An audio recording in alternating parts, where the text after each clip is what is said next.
The neon sign of Owen's Diner buzzed a weary welcome, casting a faded glow on the rain-slicked street. Inside, the scent of sizzling burgers and brewing coffee promised refuge, a haven from the relentless demands of a long day. This was exactly what J.D. Vance needed. He'd heard whispers of this Springfield, Ohio institution, its legendary meatloaf, its hand-cut fries, its place as a community cornerstone for decades. He craved a simple, quiet meal, a moment to breathe before facing the next wave of meetings, handshakes, and policy debates. But as the little bell above the door chimed his arrival, he knew this wasn't going to be the peaceful respite he'd hoped for. The diner was cozy, the kind where the same faces likely filled the same booths every night. Polaroids, faded with age, lined the wall by the register, a testament to years of shared meals and laughter. A comforting hum of conversation mingled with the sizzle of the grill and the rich aroma of bacon grease and coffee. J.D. approached the counter, where the hostess initially started to smile. Then, recognition flickered in her eyes, replaced by a hesitant uncertainty. Her lips pressed into a thin line, and J.D. noticed a ripple of awareness spread through the room. A man, mid-bite of his burger, leaned in to whisper to his companion. A woman in a flannel shirt set her coffee cup down with a sharp clink, her eyes narrowing before she looked away. J.D. wasn't naive. He knew the look of unwelcome. The hostess faltered, tucking a stray strand of hair behind her ear. "Good evening," she said, her voice carefully neutral. "Are you dining in or taking out?" J.D. let out a quiet, weary chuckle. "Dining in, if that's all right." There was a pause, a beat too long for such a simple question. She glanced towards the kitchen, then back at him, a flicker of apprehension in her eyes. I need to check on something quickly, just a moment." She vanished through the swinging doors, leaving J.D. standing there, the weight of curious and some not-so-curious gazes settling upon him. A man at the counter shifted uncomfortably. Another muttered something under his breath. Something was definitely amiss. The seconds stretched, punctuated by the muffled rise and fall of voices from the kitchen, indecipherable but laced with tension. J.D. took a slow, steadying breath, rolling his shoulders back. He wouldn't create a scene. He wouldn't jump to conclusions. Maybe it was a policy issue. Maybe they were short-staffed. When the hostess returned, she wore an air of forced resolve. "I'm sorry, sir," she stated firmly, "but we can't serve you tonight." The way she said it, coupled with the collective tightening in the room, made it clear. This was personal, not procedural. For a fleeting moment, J.D. was speechless. Her words hung heavy in the air, thick with unspoken implications. The diner had quieted, not dead silent, but hushed enough that the familiar sizzle of the grill felt amplified. J.D. scrutinized the hostess's face. She didn't seem angry, just resolute, as if she'd made her choice, or perhaps someone had made it for her. His gaze drifted past her to the kitchen window, where two cooks stood partially obscured behind a heat lamp piled high with dishes. Their expressions were unreadable. He cleared his throat. "Did I do something wrong?" The hostess remained composed. "It's just that we'd prefer not to serve you tonight." No mention of a policy. No mention of closing time. J.D. let his hands rest on his hips, exhaling slowly through his nose. He'd faced uncomfortable situations before. Heated political debates, grilling interviews. But this, being refused service at a simple roadside diner, it felt different, personal. A cough broke the tension. J.D. turned slightly, catching the eye of an older man at the counter. He looked like a longtime regular, his blue work jacket worn at the cuffs, his hands weathered by years of labor. He shook his head, almost imperceptibly, before returning to his plate of eggs. A woman in a nearby booth shifted, her expression unreadable. Across from her, a younger man, maybe in his early 30s, leaned back, arms crossed, a hint of smug amusement playing on his lips. J.D. noted the varied reactions, the averted gazes, the ones that lingered too long, almost with a glint of satisfaction. Under the weight of the moment, J.D. realized he had choices.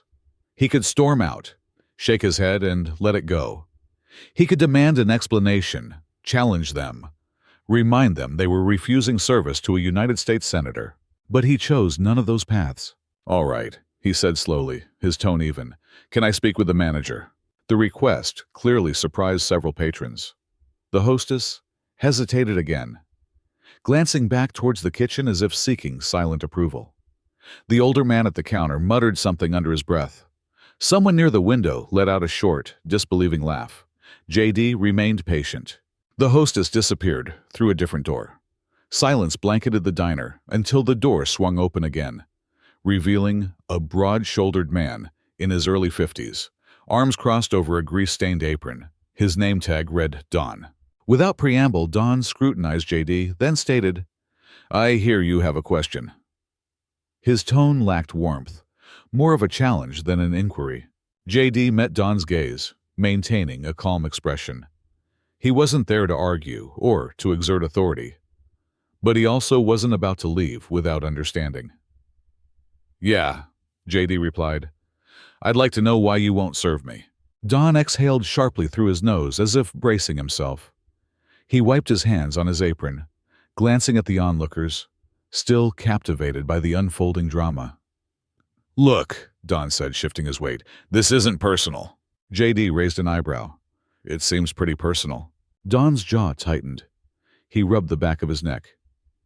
"People here, they have opinions about you, about your stances. I have a business to run and I don't want trouble." JD absorbed this slowly. "So, my presence here is trouble?" Don hesitated, glancing at the counter where the older man continued to eat his eggs, chewing more slowly now, while the younger man remained silently amused. JD had experienced situations like this before, not identical, but similar. It wasn't just about a single decision. It was about the optics, the reactions it provoked, the pressure it put on people to act against their own inclinations.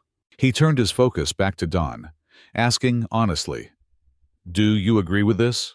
Or are you just trying to keep the peace?" Don hesitated again, his fingers tense against his apron. JD sensed a flicker of discomfort in Don's demeanor, a hint of internal conflict, as if he were questioning this decision himself. Before Don could answer, the younger man interjected, laughing sharply. "Come on, this isn't rocket science. You're just not welcome here, plain and simple." JD turned his attention to him, assessing his expression. A man itching for a confrontation, ready to lash out. JD didn't engage. He turned back to Don instead. "If this is what you want, I can leave." The words hung there, offering Don a chance to reconsider, to perhaps challenge the pressures that had led to this moment. Don's eyes shifted towards the kitchen once more, then back to JD. I don't want things to escalate," he finally said. JD nodded. "Neither do I." For a long moment, they held each other's gaze. JD could have left. He could have dismissed it, let the moment fade into obscurity. He could have gone through channels, turned this into a headline, let the media do what it does best. Instead, he took an unexpected route. He pulled out a chair, settled in, and said, "Then let's talk." The atmosphere tensed, but JD didn't slam the chair, didn't raise his voice. He simply sat back, his hands resting on the table, as if he had all the time in the world. The diner was used to quick confrontations, arguments that ended abruptly with one side retreating. This was different. Don watched him silently for a beat, before expelling a slow breath. "Talk," he echoed, as if struggling to find the rhythm of this unexpected turn. JD shrugged. "You don't want me here. I understand that. What I don't understand is why. So let's discuss it." A low laugh emerged from the younger man in the booth. "Man, this guy's got guts," he said dismissively. JD ignored him, maintaining his focus on Don, who leaned forward, resting his arms on the back of the chair without actually taking a seat. "I run a business," Don finally said. "I don't pick fights. I don't look for headlines. I have a community to consider." JD nodded, intrigued. "All right. So what does this community think about me?" Don glanced back, as if hoping someone else would answer. The waitress shifted uneasily. The older man continued to eat quietly. Finally, Don returned his gaze to JD. People here, they don't trust politicians. Some of your statements, your positions, they don't sit well with them. JD leaned back slightly. Fair enough, but do you really know me? Don hesitated, then conceded, not personally, no. JD pressed on. If I were just a regular guy walking in here, not a face you see on the screen, would we even be having this conversation? He allowed a moment of silence, watching as Don's expression shifted slightly. A hairline crack in his armor, however minor. The younger man scoffed again. This isn't about fame, it's about people seeing who you really are. JD faced him, wanting clarity. And who am I? The younger man smirked, his words laced with practiced disdain. You? The guy who pretends to understand regular folks, but at the end of the day, you're just like all the other politicians. JD acknowledged this with a slow nod. All right, what do you think I should have done differently? The younger man blinked, surprised, clearly unprepared for that response. You wanted me gone, fine, but now's your chance to speak, JD said. The diner was enveloped in utter silence. Even the kitchen muted now. Don sighed, rubbing his neck. This isn't how I envisioned tonight unfolding. JD shared a small, weary smile. Me neither. For the first time, the tension seemed to morph into something akin to understanding. The diner's atmosphere shifted. Patrons who had once feigned disinterest now seemed more attuned, stealing glances, listening. JD remained calm, patient, creating space for dialogue. Even the younger man, once so eager to engage, seemed hesitant, realizing that JD wasn't gearing up for a battle, nor was he making excuses. He was simply waiting to converse. Finally, Don exhaled deeply, conquering his own weighty expectations. You want to know what people think? He shook his head. They think you're disingenuous. JD took this in without flinching, tilting his head in contemplation. Nothing surprises me there, Don continued. They see you as someone who makes promises without sincerity. Just part of the game. JD nodded, absorbing his words. They don't forget, Don added. I understand, JD replied. The younger man scoffed again, challenging. Is that all you've got? JD turned to him, composed. You've already made your judgments before I even walked in. You wanted a reaction, a fight, to validate your opinion. The younger man opened his mouth, but faltered, silence filling the void. JD pressed on. But what if I told you that I understand that frustration perfectly? I grew up in similar circumstances. His gaze anchored on Don. You mentioned that nothing changes. I've lived that reality. I've seen people get left behind, felt that sting. I pursued education, opportunities, but I haven't forgotten where I came from. Don's fingers drummed lightly against the chair, thoughtful now, rather than dismissive. JD continued, surveying the diner. You don't have to agree with me. I'm here as a customer, just a person wanting a meal. After a beat, the old man at the counter spoke up again. It's a shame when a man can't even get a burger anymore. The tension lessened slightly as a few chuckles rippled through the room, including Don, who finally smiled, shaking his head. JD then turned to him. So what's next? Don sighed, casting a glance toward the kitchen. Here's how it is, he began. You finish the conversation, and if by the end, I don't think you're just another wannabe politician, maybe I'll have the waitress bring you a menu. JD nodded, a smirk playing at the corner of his mouth. Sounds good. At that moment, the diner shifted, from a place divided to a space ripe for conversation. The air lightened as Don relaxed his shoulders. The skeptical younger man adjusted his posture, from casual observer to engaged participant. As JD leaned in slightly, he said, All right, let's keep this dialogue going. Don, yielding to the moment, slid into the chair across from JD, looking weary. Not just from work, but from the weight of expectations carried over years. I'll be straightforward, Don said, rubbing his hands together. I don't know if you embody the ideals you promote. You may or may not genuinely care for people like us. It's hard to tell. JD replied thoughtfully. That seems fair. Don scrutinized him. What I do know is that around here, We have long memories. We remember every promise made, every handshake exchanged, only for folks to disappear afterward without fulfillment. JD considered this gravely. I don't blame them for that. Don chuckled, shaking his head. That's the thing. Nobody does. Just then, the old man at the counter interjected again. I worked for 35 years in a factory, he declared, placing his coffee cup down. I've seen neighbors lose their jobs. Whole families leave because there was nothing left for them. Politicians came by, shook hands, acted like they cared, and then vanished. JD held the man's gaze. Do you believe I'm one of those politicians? The old man regarded him silently for a lengthy moment, before shrugging. I can't say, but you're the only one who stayed to listen. This statement resonated keenly. The waitress exchanged glances with Don. The cooks in the back shared knowing looks. The younger man, once the most vocal, had fallen into a contemplative silence. JD let the moment linger, before directing his attention back to Don. So, what's your choice? Don began tapping his fingers on the tabletop, glancing one last time towards the kitchen. He inhaled deeply, finally standing up. Mary, he called to the counter. Bring him a menu. Gasps and murmurs of astonishment rippled through the diner. The younger man scoffed, but didn't dispute.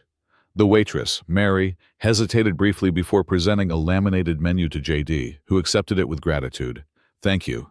Don shook his head, amusement and disbelief mixing in his expression. I still don't know if I actually like you. JD grinned. That's all right. I don't require universal approval. Don chuckled lightly, then turned back to the kitchen. All right, boys, fire up the grill. What began as a refusal had transformed into a moment no one in that diner would forget. The tension had dissipated. Not entirely, but enough for the clink of plates and the murmur of conversations to gradually resume. JD sat at his booth, the menu open, though he wasn't truly reading it. Instead, he observed. Don, the old man, the younger man whose skepticism had softened. Mary, the waitress, poured him a cup of coffee without a word, which JD acknowledged with a nod of thanks. She paused momentarily before saying, We brew it strong here. JD tasted it, raising an eyebrow. I can tell. A few patrons chuckled, sensing a shift in the atmosphere. Don remained near the kitchen, arms crossed, studying JD, as if trying to decipher him. Finally, he sighed and returned to the seat across from JD. Since you're here, let's have a discussion. JD set the menu aside. All right. Has anything like this happened before? Don asked. JD reflected on that. Not just the rejection. That was part and parcel of his role, but being told he was unwelcome. Here, in a diner. That carried a unique weight. No, he replied honestly. Don nodded slowly, as if this realization affirmed something within him. And you chose to stay. JD reclined slightly, sipping his coffee. Yeah, he replied. Most people in your position would have walked out, caused a scene, maybe even called a lawyer, or ensured this diner was a news story by morning. Don remarked, incredulous. JD smirked at the thought. I did think about it. Don laughed again. You've got guts, but you're not going to sway everyone's opinion, Don added. I understand, JD agreed. Don rubbed his neck again, considering. And I can't promise I won't regret serving you tomorrow morning. JD grinned, unfazed. That's reasonable. Once more, the old man at the counter interjected. It's a shame when a man can't even indulge in a burger. JD smiled back. Well, I think that's about to change. Moments later, Mary reappeared, placing a classic diner cheeseburger with hand-cut fries in front of JD. He grabbed the burger, took a bite, keeping a straight face at first. Then he quipped, a little dry. The diner fell into a brief hush, and then Don burst out laughing, the first genuine laughter of the evening. Some other customers joined in, creating a ripple of amusement as Mary shook her head in disbelief. JD set the burger down and wiped his hands on a napkin. Just kidding, it's good. Sure you're not, Don said, shaking his head with a smirk. I've been told I'm quite the character, JD replied. The younger man, who had previously been so vocal, now appeared contemplative, rather than dismissive. As JD savored his meal, the diner morphed back into what it was intended to be. Conversations resumed, plates clattered, and coffee refills were served. There were still opinions, still doubts, swirling in the air. But for one night, in this small town, a different kind of conversation had unfolded. Maybe that was sufficient. As sometimes, it isn't about shouting or fighting, but rather the quiet strength of listening and showing that not every moment needs to be confrontational. In a world that often feels increasingly polarized, where shouting matches seem to drown out reasoned discourse, it's easy to forget the power of simply showing up and listening. We're bombarded with messages telling us to stand our ground, to fight for our beliefs, to never back down. And while conviction is important, it shouldn't come at the expense of genuine human connection. The story of J.D. Vance at Owen's Diner perfectly illustrates this point. Faced with outright rejection, he could have easily retreated, fueled the flames of division, or used his position to exert pressure. Instead, he chose a different path. He chose to stay, to listen, to understand. This isn't about agreeing with everyone or abandoning your principles.